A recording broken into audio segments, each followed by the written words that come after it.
Nang Thaba Laikai Ward number 8 tagi Hojikna Relief Camp Kondongpopi Sport Complex Wangjing Thobal District Lairipa Ima Khangembam Kaina Leimana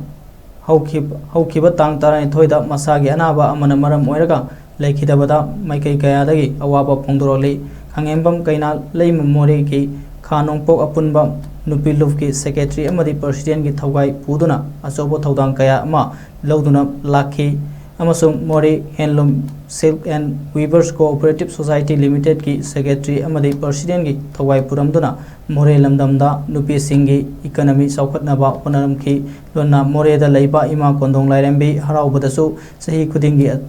Asobu Thodang Lauduna Seba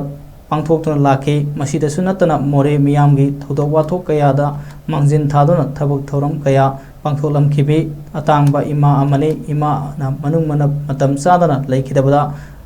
More Miyamgi Oi Asoba Mangjaba Amani Imana Laikidabada Tamoy Shona Nuaitaba Fondo Puluna Imagi Tawana Mapugi Laikolda Igna Signa Laiba Oirasno Amadi Imung Manunda Nanghuriba Awabada Apunba Manipur Kanbal Ima Lof Amkil All Manipur Women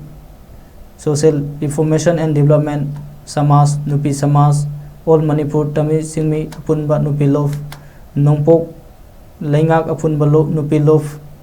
Nongsup Imphal Palim Ima Apunba Nupilof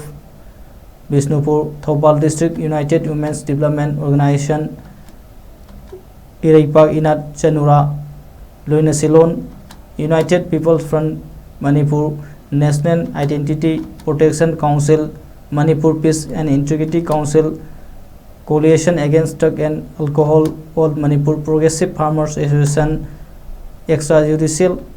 Execution Victim Families Association Khairamban Nupi Kaithel Samas Sagatluf Khairamban Phawoibi Ima Kaithel Women's Vendors Welfare Association Pauna Kaithel Women's Welfare Association Manipuri Sanura Lesemlon Maruf All Manipur Student Union MSU Amadi